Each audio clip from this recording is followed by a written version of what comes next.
ఫలక్నామా డివిజన్లో 4 పోలీస్ స్టేషన్లకు సంబంధించి ఈరోజు 62 మంది రౌడీ షీటర్స్ని కాలాపత్తర్ పోలీస్ స్టేషన్కి పిలిచి వారికి కౌన్సిలింగ్ చేయడం జరిగింది. సో వీళ్ళందరూ కూడా డిఫరెంట్ కేసులలో ఇన్వాల్వ్ అయ్యి వాళ్ళు జైలు జీవితాల్ని గడిపి దాంట్లో కొందరు పీడీ యాక్ట్లో కూడా సంవత్సరం పాటు జైల్లో ఉండి వచ్చిన వ్యక్తులు ఉన్నారు. సో వారందరికి కూడా మేము ఈరోజు ఇది కొత్తగా జోన్ ఏర్పడ్డ తర్వాత రాజనగర్ జోన్ పర్టికులర్ ఈ కాలాపత్తర్, బహదూర్పురా, ఫలక్నామా అండ్ కామాటిపురాకు సంబంధించిన రౌడీ షీటర్స్ దీంట్లో చాలా మంది యాక్టివ్గా ఉన్నారు. సో వాళ్ళందరినీ కూడా ఇక్కడికి పిలిచి రేపు జరగబోయే రోజులలో పోలీస్ ఎంత యాక్టివ్గా ఉంటుంది, సో వీళ్ళు ఏదైతే 10 సంవత్సరాల నుంచి వీళ్ళ యాక్టివిటీస్ చేస్తూ ఉన్నారో వాటిని వాళ్ళు మానుకొని ఒక మంచి లైఫ్ వాళ్ళు లీడ్ చేయాలని వాళ్ళకి మేము హెచ్చరించడం జరిగింది. ఇక ముందు ఎవరైనా కానీ ఏదన్నా నేరాలకు పాల్పడ్డా ఏదన్నా సెటిల్మెంట్లలో వాళ్ళు సెటిల్మెంట్లు చేసినా కానీ తప్పకుండా వారిపైన పీడీ యాక్ట్ పెడతామని కూడా మేము హెచ్చరించడం జరిగింది. సో వాళ్ళందరూ కూడా ఈ రోజు నుంచి వాళ్ళపైన ప్రత్యేకంగా మేము నిఘా పెట్టి వాళ్ళ మూమెంట్స్ అన్నింటిని కూడా కనుక్కొని ఎవరన్నా వాళ్ళ నిత్య జీవితంలో వాళ్ళు ఏమన్నా మార్పులు తీసుకొని వస్తే తప్పకుండా పోలీసు వారికి సహాయం చేయడానికి కూడా మేము సిద్ధంగా ఉన్నామని చెప్పడం జరిగింది.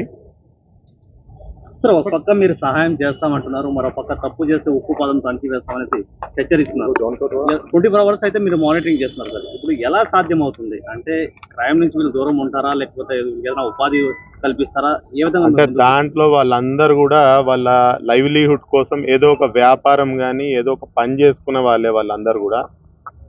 సో వాళ్ళు గత 10 సంవత్సరాలలో వాళ్ళు ఏవైతే నేరాలకు పాల్పడ్డారో ఆ నేరాలకు సంబంధించిన కేసుల మీద వాళ్ళపైన రౌడీ షీట్స్ రావడం జరిగింది. మరి గత అధికారులు కూడా వాళ్ళని పదే పదే హెచ్చరించడం, వారికి సూచనలు ఇవ్వడం కూడా జరిగింది. అయినా వాళ్ళలో మార్పు రాకుండా వాళ్ళు నిత్యం గొడవలలో పాల్గొనడం, కొందరు మర్డర్ కేసులలో పాల్గొనడం, కొన్ని సెటిల్మెంట్స్లలో పాల్గొనడం అదంతా కూడా రికార్డు ఉంది.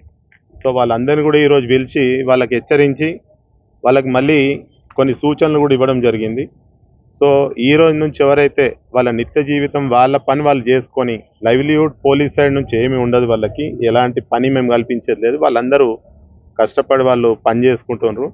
కానీ వాళ్ళు తప్పులు చేయకుండా వాళ్ళకి కొన్ని మాటలు చెప్పడం జరిగింది, కొన్ని సూచనలు ఇవ్వడం జరిగింది. సార్, ఈ మధ్య కాలం అయితే హైదరాబాద్ టీవీ ఒక కొత్త ప్రపోజల్ తీసుకొచ్చారు. రౌడీ షీటర్ల ఇంట్లోకి వెళ్ళి వాళ్ళ కుటుంబ సభ్యులను కూడా మీరు కౌన్సిలింగ్ చేస్తున్నారు. ఇది ఎక్కడ వరకు సక్సెస్ అవుతుంది సార్? తప్పకుండా. ఎందుకు అనంటే వాళ్ళ కుటుంబాలకు కౌన్సిలింగ్ చేయాలా, ఎందుకంటే వీళ్ళు ఏవైతే తప్పులు చేసినారో నెక్స్ట్ జనరేషన్ చెయ్యొద్దు అనే ఒక ఆలోచన. మరి వాళ్ళ కుటుంబాలలో కూడా వాళ్ళు ఎంతవరకు వీళ్ళు చేసిన తప్పిదాలు, వీళ్ళు చేసిన నేరాలతోని వాళ్ళు ఎంత ఇబ్బంది పడుతున్నారు అనే దాన్ని కూడా తెలుసుకోవడం ఒకటి మా బాధ్యత. సో నెక్స్ట్ జనరేషన్ ఎలాంటి తప్పులు చేయొద్దు అని అంటే వీళ్ళు ఏదైతే తప్పులు చేసి నేరాలు చేసి వీళ్ళు శిక్ష అనుభవించినరో అది అందరికి కూడా వాళ్ళ కుటుంబ సభ్యులకి ఇతరులకు తెలవాలనే ఒక ఆలోచనతో మేము ముందుకెళ్తా ఉన్నాము. ఈ మొత్తం ఈ డివిజన్లో మనకి దాదాపుగా 120 పైన ఉన్నారు.